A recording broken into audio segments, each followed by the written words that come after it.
Vamos ser honestos. A gente acha que entende filmes de suspense. Tem o herói, o vilão, a perseguição, mas Seven não joga esse jogo.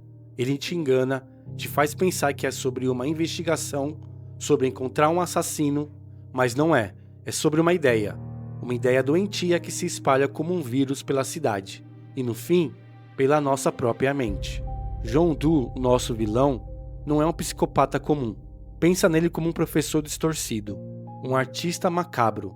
Em suas aulas, suas obras, são escritas com o sangue de pessoas que, segundo ele, representam o que está de errado com o mundo. Ele não quer apenas matar, ele quer ensinar. Ele quer nos forçar a olhar para um espelho quebrado, porque em Seven, os crimes não são o ponto final, são só o começo de uma conversa muito desconfortável. A primeira lição: um homem forçado a comer até seu estômago arrebentar. A gente sente o nojo, claro, mas o verdadeiro horror não está no corpo. Repara nisso, o horror está na solidão da cena, naquele apartamento vazio, onde a única companhia era a comida. John não escolheu um gourmet, ele escolheu um homem que comia para preencher um buraco na alma. E essa é a primeira crítica dele. Ele está falando sobre aquele vazio que a gente sente e tenta preencher com qualquer coisa. Comida, compras, redes sociais. Mais um episódio da série. Um consumo sem fim que nunca satisfaz de verdade. A gula aqui não é sobre o prazer de comer. É sobre o barulho que a gente faz para não ouvir o silêncio que tem dentro da gente. John apenas pegou essa metáfora e a transformou em algo literal, físico. Ele não matou um homem, ele expôs um jeito de morrer. A mensagem é brutalmente simples. O excesso é só um jeito mais lento e barulhento de acabar com sua vida. Do pecado do corpo, a gente vai para o pecado do status. E a escolha da vítima é genial. Um advogado de defesa, um homem que ficou rico defendendo culpados, torcendo a lei, transformando a justiça em um negócio. Ele viveu de vender a alma dos outros, então John faz uma proposta de negócio com ele, uma libra da sua própria carne. Pensa comigo na ironia. A vida inteira ele mediu o valor das coisas em dinheiro. Agora ele é forçado a colocar seu próprio corpo na balança. O que vale mais, 1 quilo de carne ou a vida? John destrói a lógica do dinheiro. Ele mostra que no fim, tudo é matéria, tudo é corpo. Ele lucrou com o sofrimento alheio, e agora o sofrimento cobra a conta na pele dele. A ganância não te deixa mais rico, ela te consome, ela te arranca pedaços, seja da sua humanidade, seja do seu corpo. A lição é um aviso, quase um contrato. A ganância sempre vai te cobrar um preço que não pode ser pago com dinheiro. Essa cena é a que fica com a gente, não é? Não tem sangue, não tem grito, só a imobilidade, o horror do tempo parado. Um homem, um traficante, alguém que vivia de vender a apatia para os outros é punido com a apatia absoluta. John não o matou, ele o abandonou em sua própria inércia. E essa é a visão dele sobre a preguiça. Não é sobre dormir até tarde, é sobre desistir de ser humano. É sobre não fazer escolhas, não sentir, não participar, é se transformar em um objeto. Todo mundo já se sentiu um pouco assim, não é? Aquele dia que você só quer deixar de existir. A punição é a mais cruel de todas, porque ela é a mais filosófica.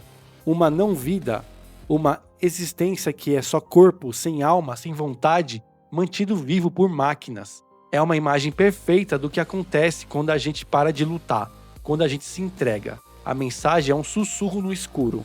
E é aterrorizante. A indiferença te mata muito antes do seu coração parar de bater. E agora o golpe de mestre de Fincher. Ele não nos mostra a cena da luxúria. E essa decisão é 1000 vezes mais poderosa do que qualquer imagem que ele pudesse criar. Porque o que a gente imagina é sempre pior. É mais pessoal. É feito sob medida para os nossos próprios medos. Ao esconder a imagem, ele nos torna cúmplices. Ele nos força a dirigir a cena na nossa própria cabeça. E isso é uma grande sacada sobre a natureza do cinema. A gente quer ver, mas ao mesmo tempo tem medo de ver. Fincher usa isso contra nós.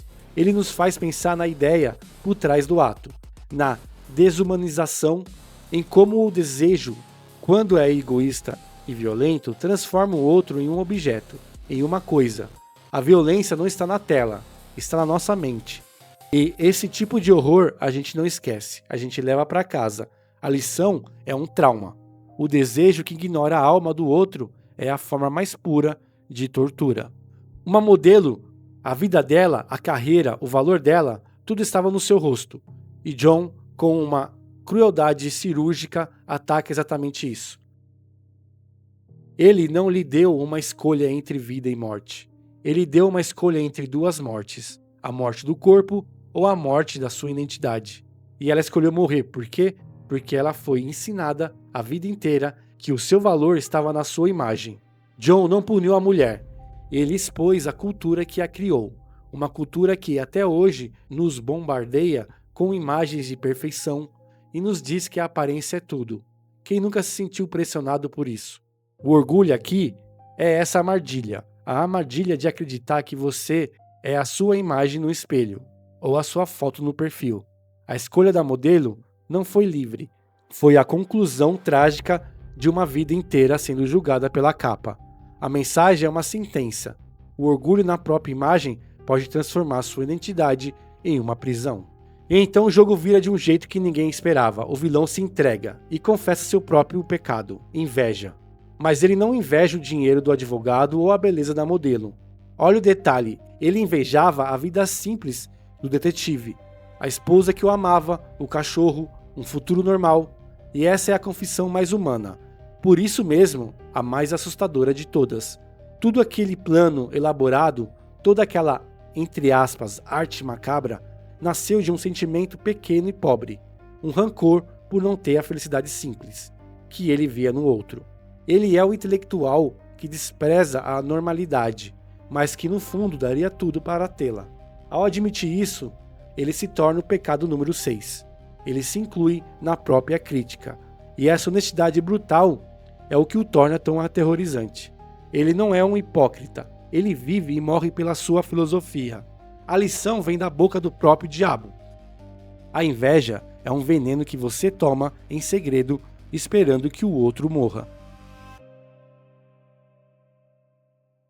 O ato final não é um crime, é uma formatura macabra, uma armadilha perfeita. John não quer matar Miles, ele quer algo muito pior. Ele quer provar que estava certo desde o início.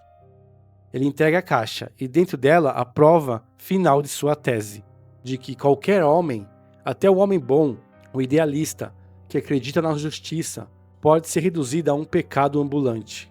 Torna-se a ira, ele diz, e quando Miles, com o rosto desfigurado pela dor, puxa o gatilho, a filosofia de John está completa. Ele venceu.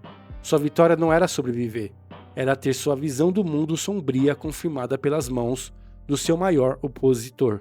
A ira de um homem bom foi o ponto final do seu manifesto.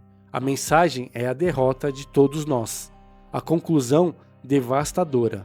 A dor, quando é grande o suficiente, pode transformar a melhor das pessoas em um monstro.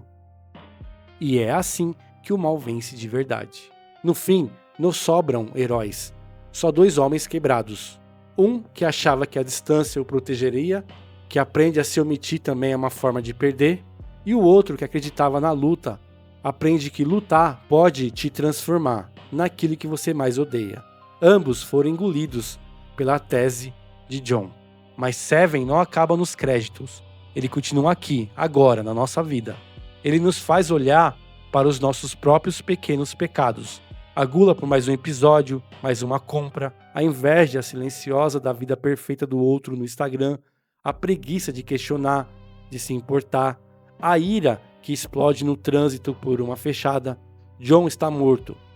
Mas a ideia dele, a ideia de que somos todos parte do problema, essa ideia ainda está viva mais do que nunca. A ideia de que somos todos parte do problema, essa ideia está mais viva do que nunca. E a pergunta que o filme deixa, olhando bem no fundo dos seus olhos, não é para os personagens, é para você. E você, qual é o seu pecado? Mas isso foi o que eu vi na minha tela. E você, o que viu na sua? Se curtiu o vídeo, te fez pensar, Por favor, me deixe um like, comente aqui embaixo e se inscreva no canal. Me ajude. Obrigado e até o próximo vídeo.